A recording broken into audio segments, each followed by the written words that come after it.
बिस्मिल्लाहिर्रहमानिर्रहीम। व्यूअर्स, आज हम एक फंक्शन एनालिसिस का बड़ा अहम थ्योरम प्रूव करने जा रहे हैं। Real line is a complete metric space.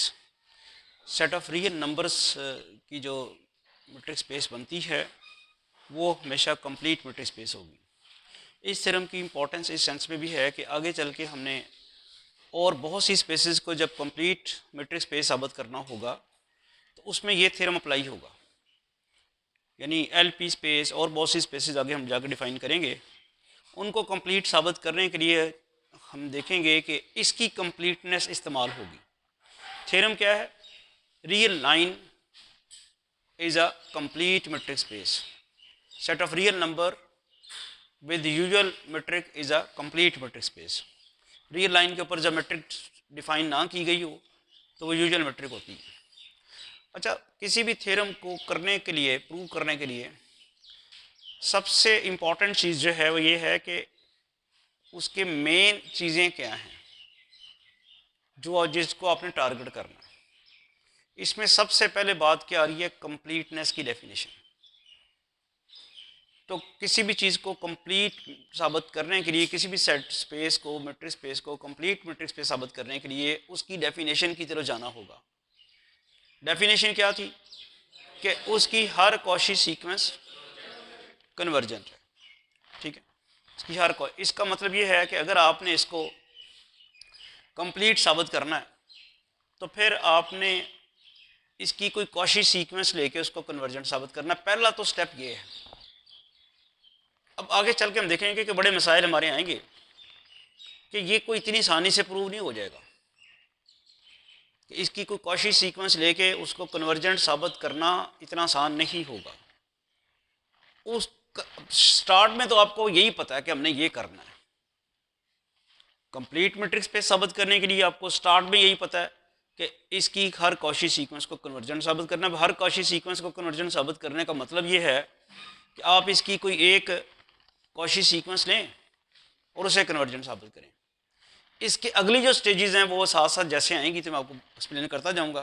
तो पहला जो स्टेप था वो तो ये है कि इसकी कॉची सीक्वेंस ली जाए और फिर देखा जाए कि उसको किस तरह कन्वर्जेंट साबित करते हैं। तो पहला स्टेप, प्रूफ की तरफ चलते हैं हम।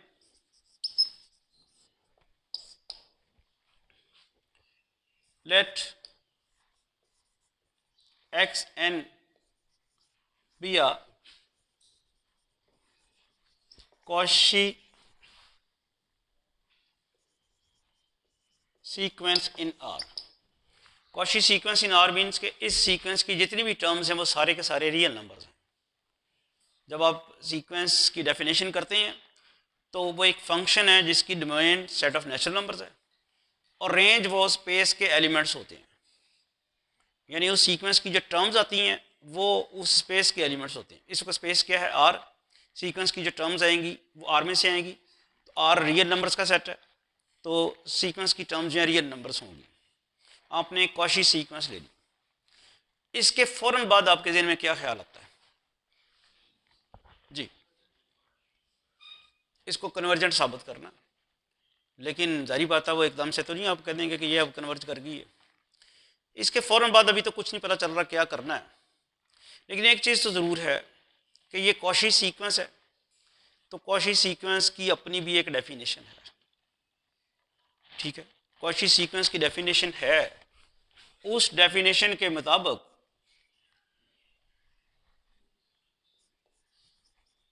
Then for any epsilon greater than 0 there exists a natural number या पॉजिटिव इंटीजर, उसके हम एन डैश कह देते हैं।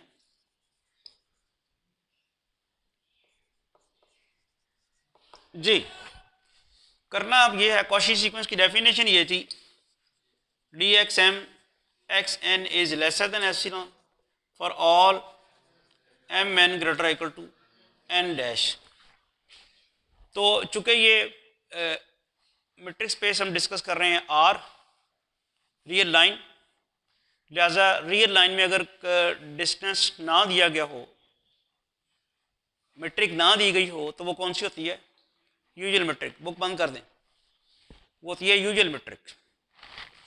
D x m x n क्या होगा यहाँ पे? X m minus x n mod, ठीक है ना। फिर ये आ जाएगा यूजुअल मेट्रिक। जब आर में हम बात करेंगे, आर में मेट्रिक्स ना दी गई हो तो अंडरस्टूड होता है यूजुअल मेट्रिक। आपको प्रूव करना है real line is complete metric space, d नहीं बताया गया तो अंडरस्टूड है यूजुअल है। और यूजुअल मेट्रिक की डेफिनेशन ये याद है। यूजुअल मेट्रिक एग्जाम्पल थी बुक की सबसे पहली example, d x y is equal to x minus y mod. तो अब मैं ये लिखने की बजाय मैं क्या लिखूंगा? Then there exist a natural number n dash such that x m minus x n mod lesser than epsilon for all n greater equal to n dash m n greater equal to n dash. इसे मैं relation number 1 कर लेता हूँ, ठीक है। अब ये तो कॉशी सीक्वेंस की, जो कॉशी सीक्वेंस आपने आर में ली उसकी डेफिनेशन के मुताबिक ये होगी। अब अगर अब मसला ये है कि अब जो मैं करने लगा हूँ वो आपका सवाल बनता है कि ये आप कैसे करने लगे अब, जो अब हम करेंगे इसके बाद। लेकिन उसका जवाब पहले तो मैं ये दूंगा कि ये गलत तो नहीं मैं कर रहा, ठीक है। फिर आपका सवाल बनता है जी ठीक है गलत तो आप नहीं कर रहे, लेकिन कर क्यों रहे हैं ये जो आपको कैसे पता चल गया कि मैंने ये करना?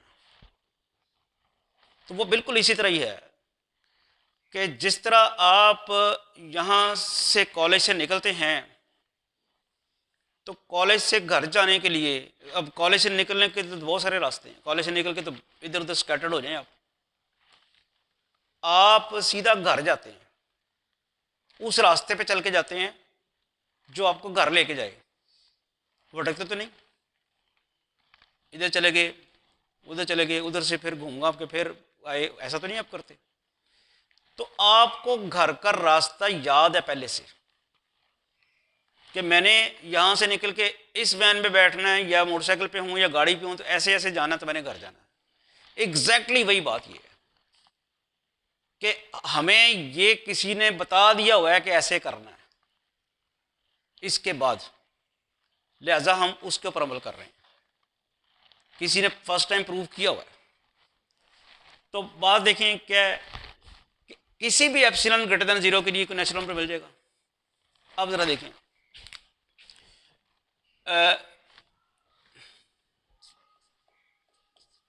फॉर अगर हम एप्सिलॉन 1 और 2 लें, ये ग्रेटर देन 0 ही है ना। Let n not be the smallest natural number n not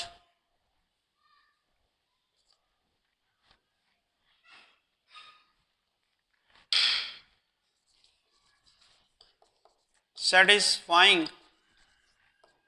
1। उसने यहाँ स्टेटमेंट दी है कि कोई भी एप्सिलॉन ग्रेटर देन 0 नंबर लें तो कोई एक नेचुरल नंबर मिल जाएगा। हमने 1/2 लिया। अब यही वो बात थी जो मैं अभी आपको कर रहा था कि आपको अब कैसे पता चल गया कि 1/2 लेना है, ठीक है ना। तो मेरा पहला जवाब यह है कि भाई 1/2 ग्रेटर देन 0 है ना, तो मैं ले तो सकता हूँ, गलत तो नहीं लिया। आपका सवाल बनता जी आप 1/2 क्यों नहीं है, आप 100 ले लें, ग्रेटर देन 0 तो बहुत से हैं, इसी की तरफ क्यों गए आप? सवाल पे सवाल है ना कि जी आपको क्या आपने याद कर लिया हुआ है कि मैंने अब चूंकि किताब में ऐसे लिया था तो मैंने अब यही लेना। तो मेरा जवाब में वही है कि कॉलेज से निकलने के बाद आपके पास बहुत से रास्ते हैं, एक रास्ता आपको घर की तरफ सीधा लेके जाता है, बाकी रास्तों से भी घूम घुमा के शायद आप घर पहुंच जाएं, और कुछ ऐसे भी रास्ते होंगे जिन पे चल के आप कभी घर पहुंच ही नहीं सकेंगे। अब यहाँ से अब जाना आपने घर, आप इस्लामाबाद की तरफ चल पड़े, ठीक है। तो हाँ, आपने उनमें से कौन सा रास्ता चुनना है जो आपको सीधा घर की तरफ ले जाए। तो ये फिर वो सीधा रास्ता है। एप्सिलॉन ग्रेटर देन 0 हम कोई भी ले सकते थे, क्यों ले लिया 1/2, ठीक है। तो ये वो सीधा रास्ता। अब आप देखते हैं कि ये आगे चल के सीधा कैसे होता है। आप भी जब नेक्स्ट टाइम थ्योरम ये प्रूव करेंगे तो अब आपको ये याद रह जाएगा कि इसके बाद मैंने 1/2 ले लिया। अगली बात, अगर मैं एप्सिलॉन ग्रेटर देन 0 ले, एप्सिलॉन 1/2 ग्रेटर देन 0 लूँ तो मुझे कोई नेचुरल नंबर मिलना चाहिए ना। वो मैंने एन नॉट कह दिया, क्योंकि वो कहता यही है ना, कोई भी एप्सिलॉन ग्रेटर देन 0 नहीं तो कोई नेचुरल नंबर मिलेगा। मैंने ये लिया तो उसके लिए मुझे मिलना चाहिए। अब एक एक्स्ट्रा लफ्ज मैंने इस्तेमाल किया है स्मॉलेस्ट। इसको देखते हैं आगे इसने क्या रंग लाना है। स्मॉलेस्ट लफ्ज इस्तेमाल किया, इसकी रिक्वायरमेंट नहीं है स्मॉलेस्ट, वहाँ एक नेचुरल मिलना चाहिए, एक से ज़्यादा भी मिल सकते हैं, इसलिए रिस्ट्रिक्ट किया है स्मॉलेस्ट। एन नॉट के अलावा और भी बड़े से मिल सकते थे जो ये कंडीशन सेटिस्फाई कर रहे हो। मिसाल के तौर पे अगर एन नॉट 100 है तो 1000 के लिए भी ये कंडीशन सेटिस्फाइड है कि नहीं। अगर यहाँ मैं डाल दूँ ये जो कंडीशन लिखने लगा हूँ, चलिए मैं पहले लिख लेता हूँ, सेटिस्फाइंग 1 देन xm माइनस xn mod lesser than 1/2 for all mn greater or equal to n naught। अगर फर्ज करें n naught 100 हो तो 100 से बड़े सबके लिए वो वैलिड है ना, तो 1000 के लिए भी वैलिड है, 1001 के लिए भी वैलिड है। तो n naught एक नहीं कई मिल रहे हैं, उनमें जो कई मिल रहे थे ना उनमें सबसे छोटा। समझ आ रही है? इस यहाँ जब हमने बात की ना, there exist a natural number n dash such that, यहाँ स्मॉलेस्ट की रिस्ट्रिक्शन नहीं है, ये कोई भी हो सकता है। यहाँ हमने एक्स्ट्रा रिस्ट्रिक्शन लगा दिया कि जो मिलने थे ना उनमें सबसे छोटा मैंने लिया। बस में रही यो एप्सिलॉन 1/2 ग्रेटर देन 0 मैंने लिया था, उसके करस्पॉन्डिंग जो नेचुरल नंबर्स मिलने थे ना उनमें सबसे छोटा मैंने लिया। ठीक, चले। For epsilon is equal to 1/2 square greater than 0, let n1 be the smallest natural number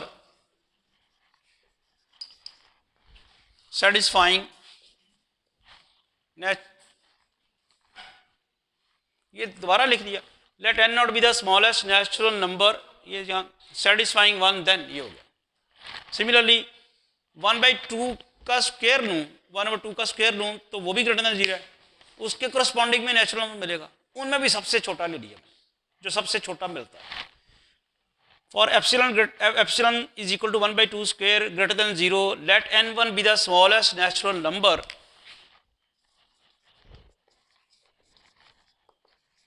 satisfying 1, then क्या होगा, xm माइनस xn is lesser than 1/2 square for all mn greater or equal to n। Continuing this way,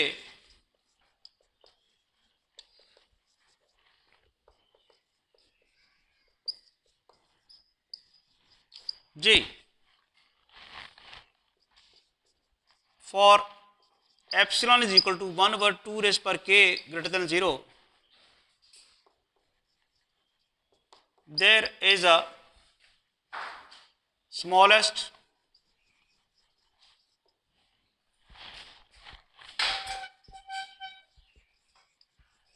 natural number, उसे मैं n k कह देता हूँ। ये ज़रा देखिएगा, 2 की पावर 1 थी तो n नॉट था, इसको 2 की पावर k + 1 करें ताकि सिमेट्री रहे। देखें 2 की पावर 1 है तो सबस्क्रिप्ट जो है 1 से कम है, एक 2 की पावर 2 है तो सबस्क्रिप्ट 1 है, 2 की पावर k + 1 करें स्मॉलेस्ट नेचुरल नंबर n के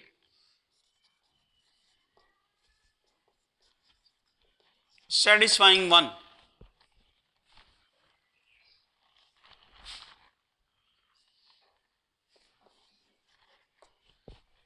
तो क्या होगा, x m minus x n mod is lesser than 1/2 for all m n greater equal to n k. ठीक है जी, यहाँ तक तो मसला तो कोई नहीं है। सेट ऑफ रियल नंबर्स में, set of real numbers R को कंप्लीट मैट्रिक्स स्पेस साबित करने के लिए उसमें हमने एक कॉची सीक्वेंस ली। अब कॉची सीक्वेंस की जो डेफिनेशन है उससे आगे हमारे पास कुछ चीज़ें आ रही हैं। कॉची सीक्वेंस की डेफिनेशन के मुताबिक for every epsilon greater than 0 there should exist some natural number satisfying the condition 1, वो हम निकालते जा रहे हैं। अब जो मैंने आपको बात की थी कि स्मॉलेस्ट का मतलब क्या है, स्मॉलेस्ट क्यों ले रहे हैं हम। देखें, आप मुझे क्या एन नॉट और एन वन का रिलेशन बता सकते हैं कि एन नॉट और एन वन क्या बराबर होंगे या इनमें से कोई एक छोटा होगा? छोटा कौन सा होगा? एन नॉट छोटा होगा। क्यों बोला? देखें, इस वक्त आपने रखा 1/2 से छोटा रखा हुआ है, यानी ये पेयर ऑफ टर्म्स जो हैं इनका जो डिस्टेंस है 1/2 से छोटा है। ठीक है, तो वो टर्म्स कौन सी हो सकती हैं? एन, फर्ज करें एन नॉट 100 है, 100 और 100 से ऑनवर्ड जो टर्म्स है उनके दरमियान डिस्टेंस जो है वो 1/2 से छोटा है। अब आपने कह दिया 1/4 से छोटा, तो वो टर्म्स आगे जाएंगी ना, वो हो सकता है 100, यानी आप देखें कॉची सीक्वेंस में टर्म्स के दरमियान डिस्टेंस जो है ग्रेजुअली कम होता जाता है पेयर ऑफ टर्म्स के दरमियान। तो फिर जो हमने स्मॉलेस्ट लिया, अगर ये एन नॉट 100 है तो एन 100 नहीं होगा, क्योंकि आपने ये ले लिया हुआ है 1/2 लिया था, अब आपने उससे भी छोटा ले लिया 1/4, तो एन 1 क्या हो जाएगा? बढ़ जाएगा। तो वो स्मॉलेस्ट इसलिए कहा कि रेपिटेशन ना आ जाए। जो एन नॉट लिया हुआ था वो मैंने बताया था ना, बहुत सारे हो सकते हैं। 1/2 के लिए एप्सिलॉन 1/2 में लूँ तो बहुत सारे नेचुरल नंबर्स हो सकते हैं जो ये कंडीशन सेटिस्फाई करें। उनमें सबसे छोटा ले लिया ताकि अगला जब मैं लूँ तो वो रिपीट ना हो रहा हो, रेपिटेशन ना आ रही हो, इक्वालिटी ना बन रही हो। तो ये गारंटी हो गई ना अब कि जो एन नॉट, एन 1, एन 2 सारे आए हैं, ये क्या है? डिक्रीजिंग है, एन नॉट छोटा है। ठीक है, देन नहीं, डिक्रीजिंग नहीं, इंक्रीजिंग। एन नॉट छोटा है एन 1 से, एन 2, एन के, इनकी जो सीक्वेंस बनेगी वो एक इंक्रीजिंग सीक्वेंस होगी ना, बाद में आने वाले बढ़ते जा रहे हैं ना, n not, n 1, n 2, n 3। अगर आपको ये वाले सबस्क्रिप्ट्स मिल जाएं तो इनको अगर आप यूज़ करें सीक्वेंस के सबस्क्रिप्ट में, तो वो जो सीक्वेंस आएगी वो क्या होगी? वो ओरिजिनल सीक्वेंस की सब सीक्वेंस होगी। याद है सब सीक्वेंस की डेफिनेशन? सब सीक्वेंस की डेफिनेशन क्या थी? ये वाले चुन के इनको अगर आप सबस्क्रिप्ट में डालते हैं तो वो सब सीक्वेंस बनती है। उस पे जो रिस्ट्रिक्शन थी वो यही थी, n not lesser than n 1, n, यानी ये इंक्रीजिंग।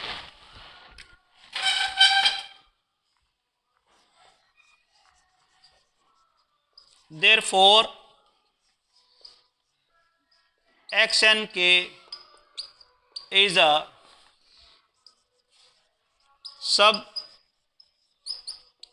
subsequence of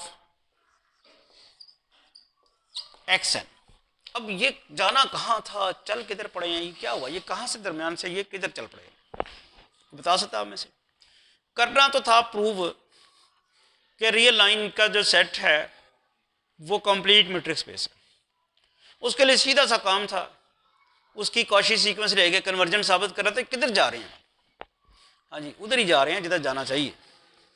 याद करें, हमने एक थ्योरम प्रूव किया हुआ है कि कॉशी सीक्वेंस की अगर कोई सब सीक्वेंस कन्वर्जेंट मिल जाए तो कॉशी सीक्वेंस कन्वर्जेंट होती है।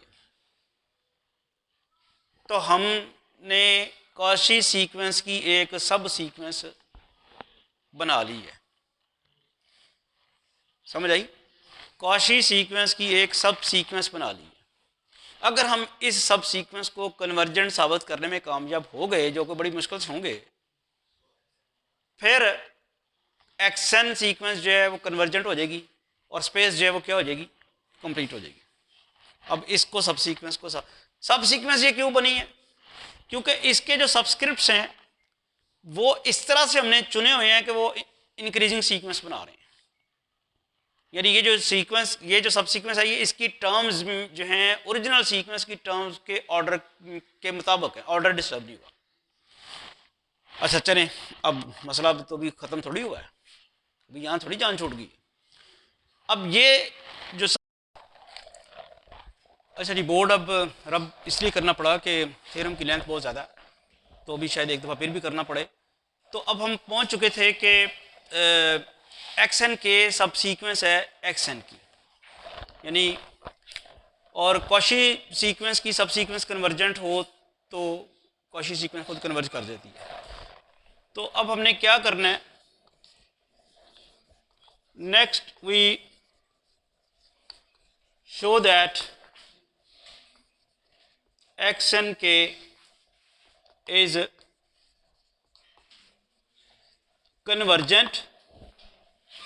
अब इसको सब सीक्वेंस को कन्वर्जेंट साबित करने के लिए क्या करना होगा, वो फिर एक मसला है, उसमें कैंटर इंटरसेक्शन थ्योरम अप्लाई होगा। कैंटर इंटरसेक्शन थ्योरम की स्टेटमेंट के मुताबिक अगर आपको याद हो, वहाँ एक क्लोज सेट्स की डिक्रीजिंग सीक्वेंस का जिक्र करता है। तो इस सब सीक्वेंस को कन्वर्जेंट साबित करने के लिए हमें क्लोज सेट्स की एक डिक्रीजिंग सीक्वेंस लेनी होगी। तो मुझे अब कैसे पता चला, आपका सवाल है, तो जवाब फिर वही है कि बहुत सारे रास्ते हैं, उनमें से जो रास्ता हमारे घर की तरफ जा रहा है उस तरफ जाना है, और घर की तरफ जाने वाला रास्ता हमने याद कर लिया हुआ। तो अब क्या करना है, next we show that x n k is convergent. For this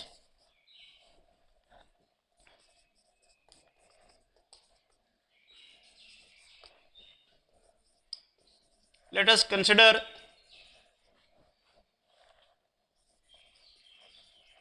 closed sets I के जो कि एक्स एन के -1/2 पर के। अब क्लोज सेट सारी बात है, यहाँ पे क्लोज इंटरवल्स ही होंगे, बात हो रही है रियल लाइन की, तो क्लोज इंटरवल की फॉर्म में लेंगे हम एक्स एन के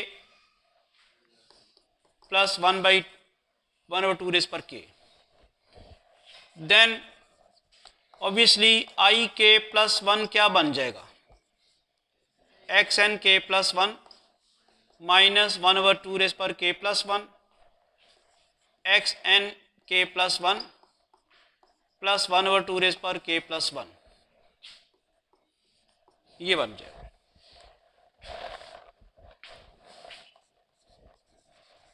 next we have to show that ये जो सीक्वेंस इन इंटरवल्स की आई है, आई के is decreasing.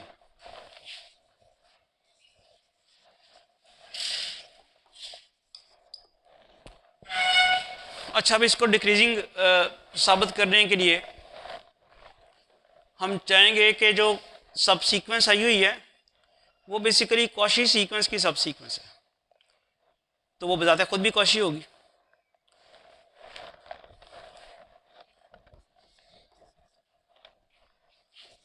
Now x n के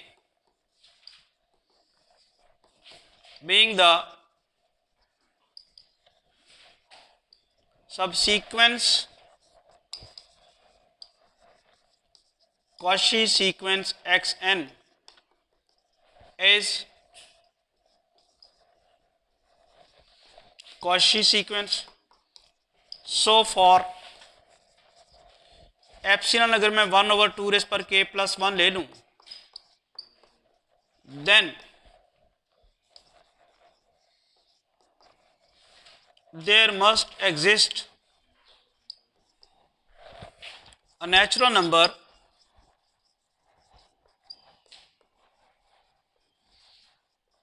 n double dash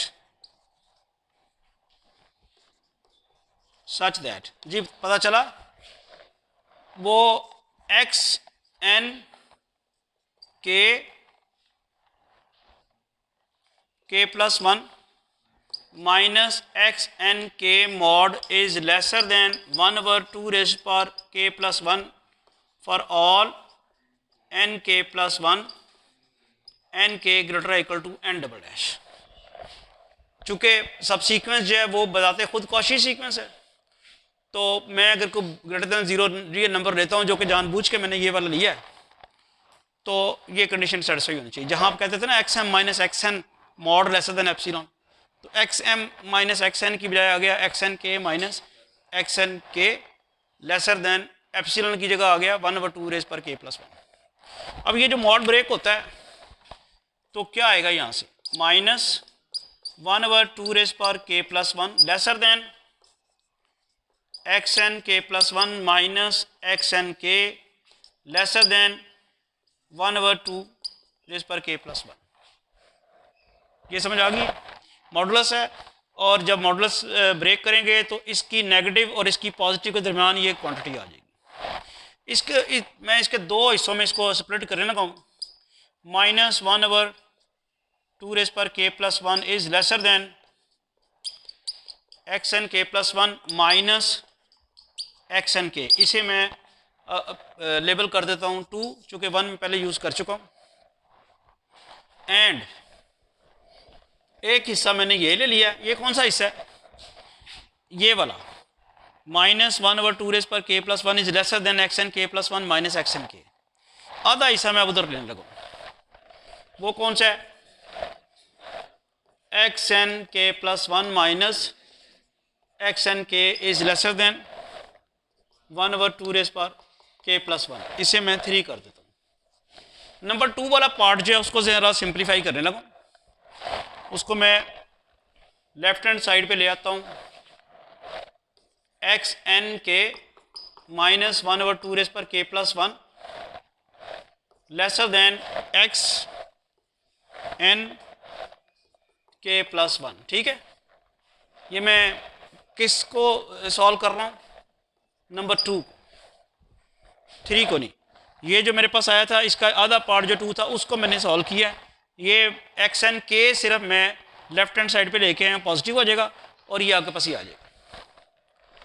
अगले स्टेप में हम यहाँ कोई चीज़ ऐड और सब्ट्रैक्ट करते हैं लेफ्ट हैंड साइड में, x n k minus 1/2 raise पर k प्लस 1/2 रेज़ पर k माइनस 1/2 रेज़ पर k + 1 लेसर देन दिस। क्या किया मैंने, माइनस 1/2 रेज़ पर k सब्ट्रैक्ट भी कर दिया, ऐड भी कर दिया, that will make no difference. यहाँ से ये आ गया x n k minus 1/2 raise पर k और प्लस इन दोनों का एलसीएम लेंगे तो 2 की पावर k + 1 आएगा। इन दोनों का एलसीएम 2 की पावर k + 1, 2 की पावर k + 1 को 2 की पावर k से डिवाइड करेंगे सिर्फ 2 बचेगा, तो बचेगा 2 - 1 लेसर देन दिस वन। ठीक है, अगला step, this gives you x n k minus 1/2 raise पर k प्लस 1/2 रेज़ पर k + 1 lesser than x n k + 1। ठीक है, अब मैं इसको उठा के इधर लेके जाऊंगा। ये सारे स्टेप्स जो हैं वो जब मैं स्टूडेंट था तो उस वक्त बहुत सारी चीज़ें कंसल्ट करके तो किए हुए हैं, और अब तो खैर आपको किताब मुयसर है, उस पर मैंने सारे कर दिए हुए हैं। ये सारे स्टेप्स हमें मिलते नहीं हैं।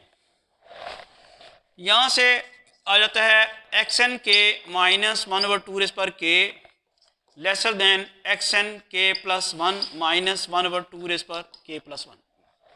मसला तो नहीं यहाँ पे, ठीक है, यहाँ तक तो कोई मसला नहीं। आगे मुझे बताइएगा, मैं इसको री राइट करने लगा हूँ ऐसे ही, x n k minus 1/2 raise पर k। वैसे ये जो स्टेप्स हम कर रहे हैं, कर किस लिए रहे हैं, आई के सीक्वेंस को डिक्रीजिंग साबित करने के लिए कर रहे हैं। अभी तक मैंने यही लिखा है,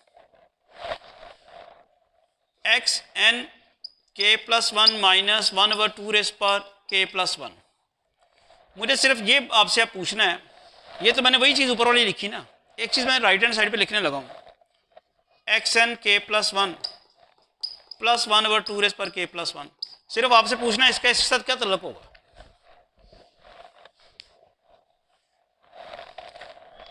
इसमें x n k plus one में से ये चीज़ सब्ट्रैक्ट हो रही है, वो उसमें मैं ऐड कर रहा हूँ, तो वो ग्रेटर हो जाएगा। ठीक है, ये इसको हम कर देते हैं 4।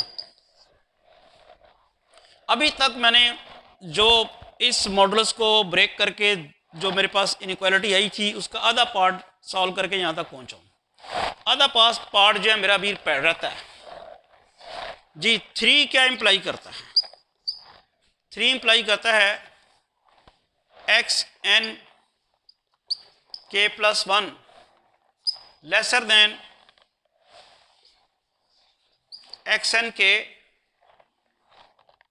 प्लस, इसको लिख दें यहाँ पे, एक्स एन के प्लस 1, ऐसे ही लिखना है 1/2 के प्लस वन। ठीक है, अब नेक्स्ट स्टेप जरा आप बताएं, एडिंग और सब्ट्रैक्टिंग कहाँ पे करनी है? लेफ्ट साइड पे करनी है, राइट साइड पे करनी है? राइट साइड पे क्या चीज़ ऐड और सब्ट्रैक्ट करनी है? 1/2। यस, शाबाश, सही बता रहे हैं आप।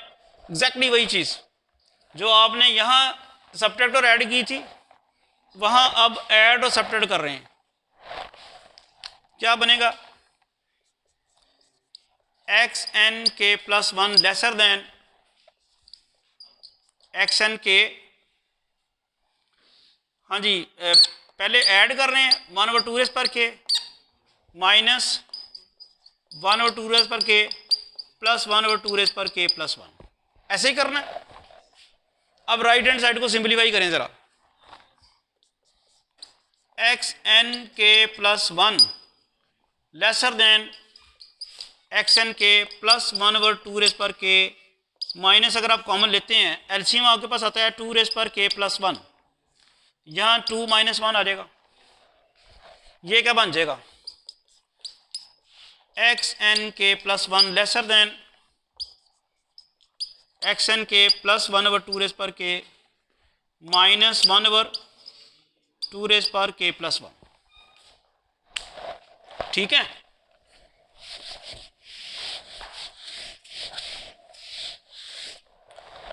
इसके बाद ये जो राइट हैंड साइड वाली -1/2 raise power k plus one है, इसको लेफ्ट हैंड साइड पे लें।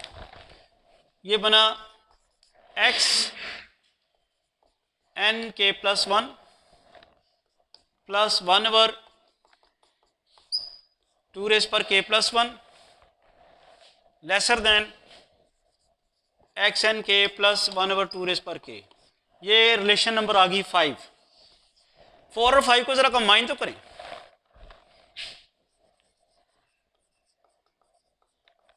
कंबाइनिंग 4 और 5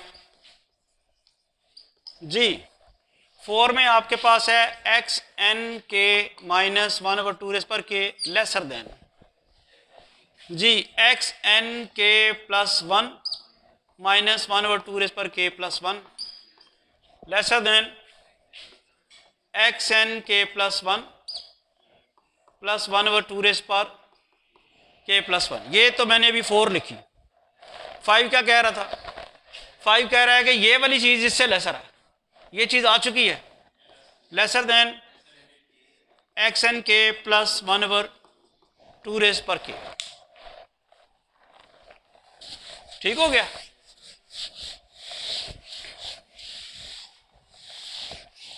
क्या अब मैं ये लिख सकता हूं इसको कि,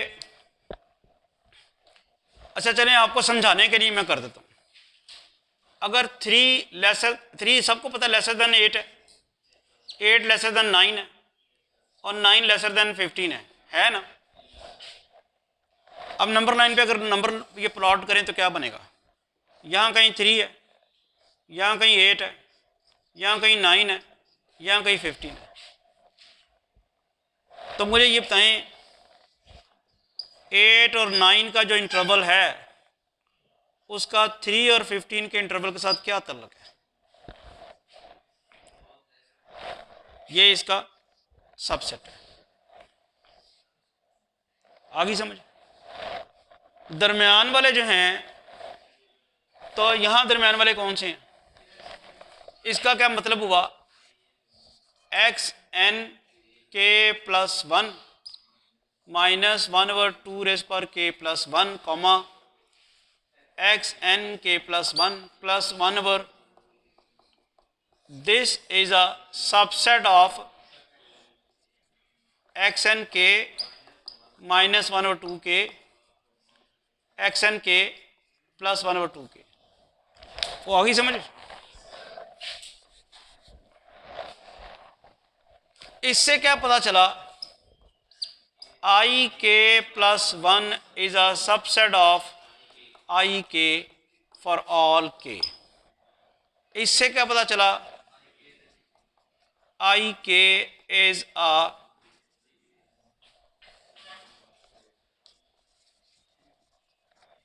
decreasing sequence of closed sets. अब कैंटर थ्योरम का एक और भी मसला था। कैंटर थ्योरम की स्टेटमेंट के मुताबिक decreasing sequence of close set का डायमीटर 0 को अप्रोच करना चाहिए। तब इसका डायमीटर लेते हैं हम। आल्सो डायमीटर ऑफ आई के। डायमीटर ऑफ किसी सेट का डायमीटर लेने के लिए क्या करना होता है? सुप्रीमम लेने होता है। X y belong to I k और आगे क्या है? D x y. अब डी एक्स वाई तो यहाँ आना है x y belong to I k, तो वो तो आना है x minus y mod. I k आपके पास ये इंटरवल है। कौन सा आई के इंटरवल है बताएंगे? ये वाला इंटरवल। ये इस इंटरवल का डायमीटर कैसे आएगा भाई? इस इंटरवल का डायमीटर तो बिल्कुल सीधा आना है। क्या होना है? सबसे बड़ा डिस्टेंस इन दो पॉइंट्स के दरमियान ही आना है। डायमीटर ऐसे निकालते हैं ना। इसका डायमीटर कैसे निकलना है? इंटरवल का जो सबसे बड़ा पॉइंट है इसका, उसमें से सबसे छोटा सबट्रैक्ट कर दें, वो ग्रेटेस्ट डिस्टेंस होगा। तो ये बनेगा जी x n k plus 1/2 raise power k minus x n k minus, ये बन गया जी x n k plus 1/2 raise power k minus x n k plus 1/2 raise power के। कट गया। तो इसका डायमीटर जो है वो आ गया 2/2 रेज़ पर के। इसका डायमीटर आ गया, और मॉड खत्म हो जाना है। आना ही पॉजिटिव है। देखो ना क्या आया, क्या है, क्या आया? 2/2 रेज़ पर के। ये कभी नेगेटिव होना है, तो जब नेगेटिव होना चाहिए तो मॉडल क्यों लगाना? ये आपके पास आ गया डायमीटर ऑफ आई के इज इक्वल टू 1/, तो आपका क्या ख्याल है? ये 0 को अप्रोच नहीं करेगा एज को अप्रोचेज इन्फिनिटी। मुश्किल है। क्यों भाई? सही कह रहा हूं? ये बताओ ना कैसे आ गया? ये 0 कैसे होकर चल जाएगा? के इन्फिनिटी को अप्रोच करेगा तो 1/∞ हो जाएगा, तो वो 0 हो जाएगा। ठीक है, शाबाश। लो जी, कैंटर इंटरसेक्शन थ्योरम की कंडीशंस पूरी होगी। क्या थी? एक आपको decreasing sequence of closed sets मिल गई है। देन बाय कैंटर्स इंटरसेक्शन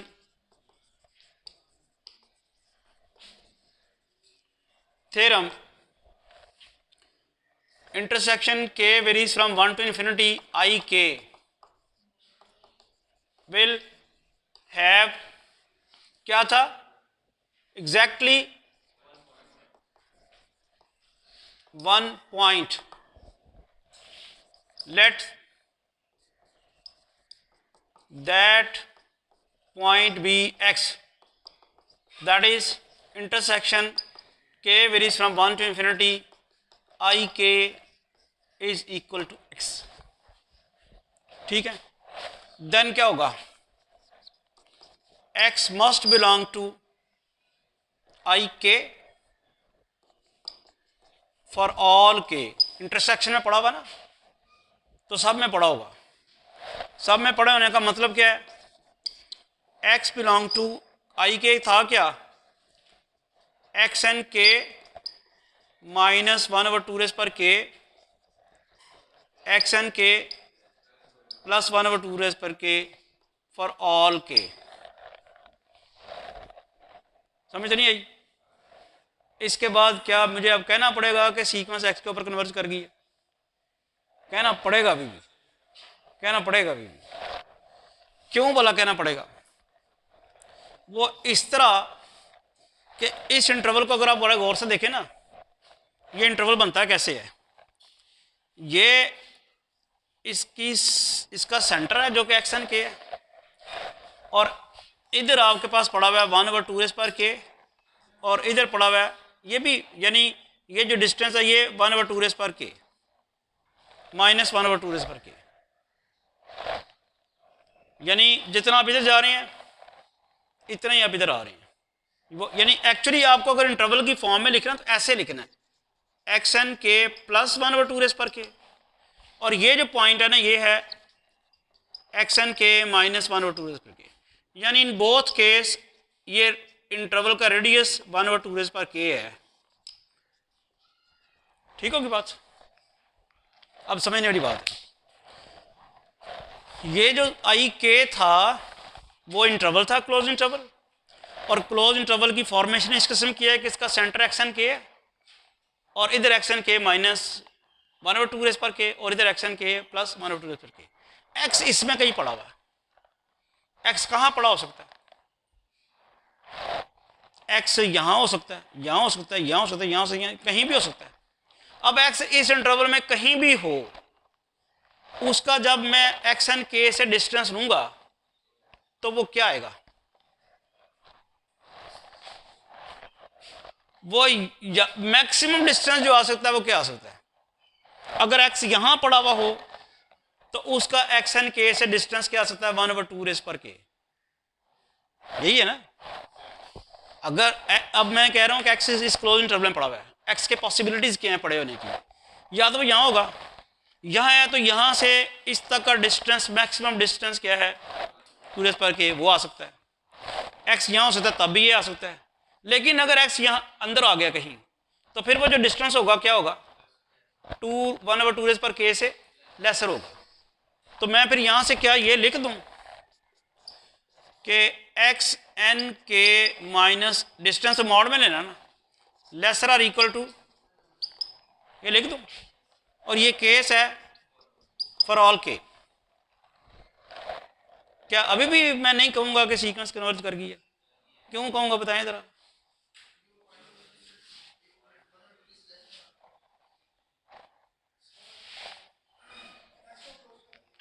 हाँ, कन्वर्जन की डेफिनेशन वैसे पूरी हो गई है। वो कहता था for all k greater equal to some natural number, वो तो उससे भी आगे चला गया। लेकिन अभी और बहुत मसला है, ये क्या इसके लिए तो वैलिड हुई है, क्या फॉर एवरी एप्सिलॉन के लिए वैलिड है? एवरी एप्सिलॉन के लिए जरा सोचें जरा इसको। लेकिन इसको एक और सेंस में आप देखें ना भाई, जब आपका के इन्फिनिटी को अप्रोच करेगा तो क्या होगा इसके साथ, ये 0 को अप्रोच करेगा, तो ये डिस्टेंस 0 को अप्रोच करेगा, तो कन्वर्ज तो कर गई वो। यानी अब आप ये कहेंगे x n k minus x mod approaches 0 as k approaches infinity, means k x n k converges at x as k approaches infinity. तो इसका क्या मतलब हुआ, is a convergent subsequence of xn, so xn is also convergent, hence R is complete. Quickly R को complete साबित करने के लिए उसकी एक हमने कॉशी सीक्वेंस ली. हमें पहले से पता है कॉशी सीक्वेंस को कन्वर्जेंट साबित करने के लिए उसकी कोई एक सब सीक्वेंस कन्वर्जेंट साबित कर दें तो हो जाती है. उसकी सब सीक्वेंस बनाने के लिए बड़ी गेम चलाई. वो कॉशी सीक्वेंस की डेफिनेशन को अप्लाई करके नेचुरल नंबर्स तलाश किए, n0, n1, n. वो जब इस तरह के मिल गए जो उनको सब्सक्रिप्ट के तौर पे इस्तेमाल करें तो सब सीक्वेंस बनती है, तो वो सब सीक्वेंस बनी. फिर कैंटर इंटरसेक्शन थ्योरम लगाना था. क्लोज इंटरवल्स की हमने एक सीक्वेंस ली, फिर उसको डिक्रीजिंग साबित किया. फिर कैंटर इंटरसेक्शन के मुताबिक, थ्योरम के मुताबिक उसके अंदर एक पॉइंट होगा, उसी के ऊपर वो सब सीक्वेंस कन्वर्ज करेगी, ओरिजिनल सीक्वेंस कन्वर्ज करेगी. अब आप देखें इस थ्योरम में जो 3-4 चीज़ें मेन याद करने वाली, बाकी तो कैलकुलेशन है. कैलकुलेशन तो कभी भी आप भूल भी सकते हैं. जो मेन चीज़ें हैं वो क्या हैं? 4 चीज़ें ही हैं. सीक्वेंस की सब सीक्वेंस को बनाना, सब, और फिर उसको कन्वर्जेंट साबित करने के लिए कैंटर इंटरसेक्शन थ्योरम का इस्तेमाल करना.